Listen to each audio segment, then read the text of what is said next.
Well, goodness me! Can you believe it's time for another video? Well, fancy bumping into you lot here once again. Okay, let me explain what's happening. So in the last video, you saw me starting to make this heater matrix bracket up, which is going pretty well. Let me show you what else has happened. So on the Covin 250 Club, the Facebook page that I'm part of, there's a guy on there called Damon who's very cleverly adapted one of these Mark II Golf GTI centre consoles, and he's cut it around a bit to make it fit. So if that's something that is working for another club member, then I think I'll give that a go myself. I might have luck with it and I might not. So I've got to play around with it. It's too wide at the bottom, so I might have to cut and shorten or whatever. I'm not sure yet. But that's quite a nice little addition. What else have I been doing? So on the dashboard at the front here, I would like some vents to demist the windscreen. So rather than just buying the standard kind of kit car vents you can get, what I've done, I've bought a Porsche 911 demist panel, and I don't know if it fits yet. I haven't unboxed it, so come and unbox it with me and we'll have a little look together and see if it fits, eh?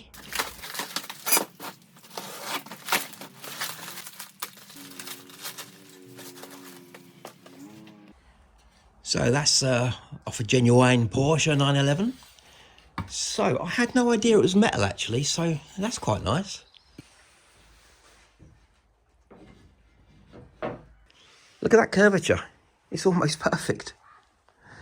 That's so good. I'm really pleased with that. So, I've just got to work out how to sink it into the dash a little bit. I mean, I might need to cut a little bit out of something there, but that's okay. I'll get my head around that as and when. But that's good.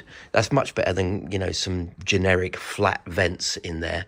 So I'll show you how that's going to develop in terms of like venting the underneath of that. So yeah, happy with that. It shouldn't really surprise me that it does fit like that, because the Covin is based off a genuine 911 and copied off a 911. So yeah, but good, happy with that. And if you look at the vent from this angle, you can see that it kicks up kind of too high at the front edge there. So gonna have to figure out what to do there. Oh yeah, that's gonna take a bit of working out, but hey ho, all good fun. Now let me show you what else I've got. I've got the vents turn up for there and there, each corner of the dash, and some tubing turn up for that. So let's unbox that lot together. Well, I hope it's vent stuff that's turned up, because that's what I ordered. But anyway, let's have a look inside the box. I get all my stuff from carbuilder.com. Absolutely brilliant. Not sponsored, but just a brilliant, brilliant company.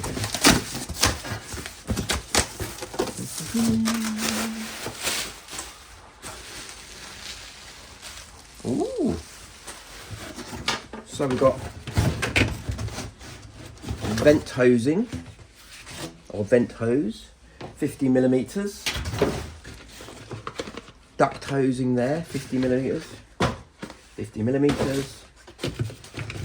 We've got water pipe, or water hose.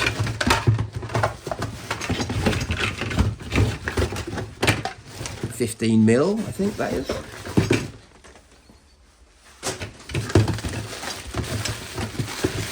And these are just kind of bits and bobs. I'll be tying the heater matrix into the water cooling system, or the coolant system. So that's my tee-off pieces. So that'll take shape as it comes along. Now these bits go underneath the dash, and I'll show you what I'm going to be doing with that. Well, in my mind, that's what I'm going to be doing anyway, but whether it works in reality is a different matter. But we've got to make forward progress and give things a try. So I'll show you what I'm planning to do with all this lot. So running directly from the heater matrix, like the 50 millimeter outlets, is going to be this 50 millimeter tubing, flexible hose. I could use that, or I seem to have like doubled up with some of my tubing for some reason. Anyway, it's better to have more options than no options. So I've got this aluminium flexi hose as well, so that might come in useful. So I've got a few options there. Let's get the dashboard out and I'll show you what I'm thinking.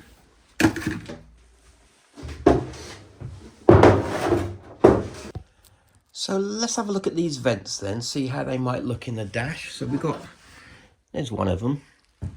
I mean, they're not the biggest in the world, but they're quite discreet, and I think they might work all right. They don't need to be massive. I mean, it's quite an effective heater, or efficient heater that I've got. And that will heat up the cab in no time. We've got 40mm inlets there. So I think I'll run with these for now and just see how I get on. They weren't massively expensive, so I think we'll cut some holes in the dash at some point and try them out. Well, when it's all plumbed in, obviously. So we've got our metal Porsche part, right, that's going to be going around there-ish. Got to find a way of sinking it in so that it blows up air into the onto the windscreen. Let me take you down, down, down underneath the dash. Oh, it doesn't quite work. Almost works, but not quite. Right, so let me show you something. So these things you saw me unboxing, the idea is that these get bonded to the underside of the dash, like so. And I was thinking of just having two, maybe one there and one there, something like that. You see how you can then fit a hose to there? Can you see that? Yeah, you can see that. You can fit a hose to there, bond it in place under there, and then you fill that channel full of air and then blow it up to the windscreen. So that might work well. I bought three just in case I needed three, but that might be slightly overkill, but it might not. So that will take shape in the next couple of weeks probably. So after all that and kind of thinking about how I'm going to mount it on top, let me show you a picture of what I found online and how the grille actually should look. There should be, on the original Porsche dash, a cutout all the way along here. So I thought this was maybe sitting on top or recessed, but actually this is part of the dashboard top.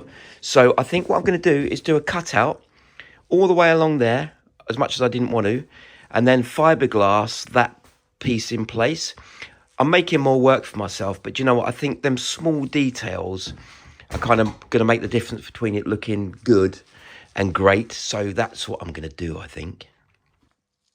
But one thing at a time. Let's get the heater matrix sorted and finished, and then I can move on to that, because as you probably noticed, I'm starting too many jobs at once, which is a bit of a habit of mine. So yeah, let's crack on with that and try and get that done today. What I'm thinking of doing is doing a kind of metal plate and kind of boxing that whole thing in. That might be the way I go, and some sort of framework around the back here so that it's all kind of airproof. So I seem to be spending more time staring at this this bracket than actually doing anything. So I just need to crack on and kind of just start doing something, or it's never going to be finished. So that's what I'm going to do now, just start playing around. What I could do is weld the front up so it's not removable. In terms of the unit can't come out this way, but as long as it can come out that way, that's acceptable to me, I think. So I might do that. It's that time again, friends. Andy's cobbled together some shots of him cutting, grinding, and welding an industrial size heater box. In between his working, he's coming up with schemes, and he's Covin's only powered by magic jumping beams. So far, the journey can feel endless when building stuff of dreams. So get out in your workshop, friend, we'll all build our machines. Arise, please, off your sofa and get inside your shed. Should be tinkering and building, not stuck inside your head. You gotta get on up, bro. Gotta beat those winter blues. So grab a bunch of spanners. What you got to lose? What are you waiting for then, brother? Time to jump up out that chair. Do your brain a favor and get inside your lair.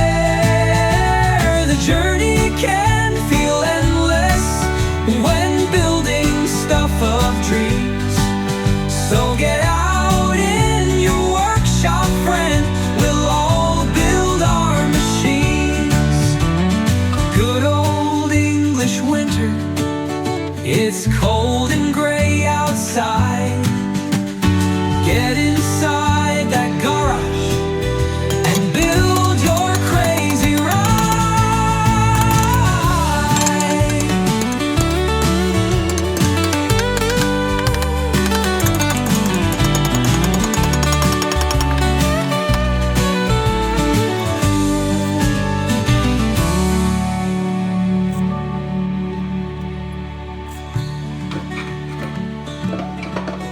Good old English winter.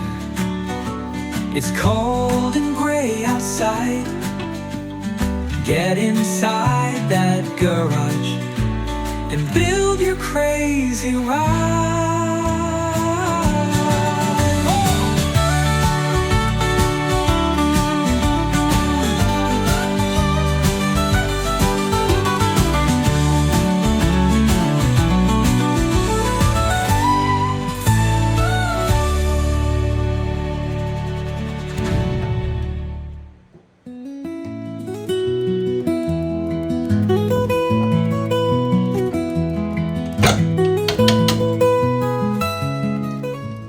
So there we go. Looks like something out of a Russian World War II bomber, but that's all right. It'll do the job. Nice and robust, that's for sure. I've just added another 400 kilos to the Covin, so it should sit on the road pretty well.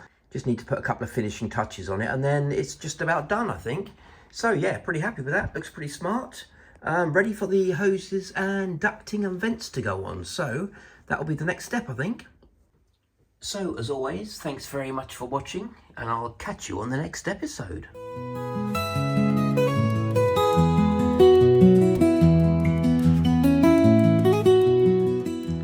Let's take a few minutes away from the Covin to remember our fallen comrade here.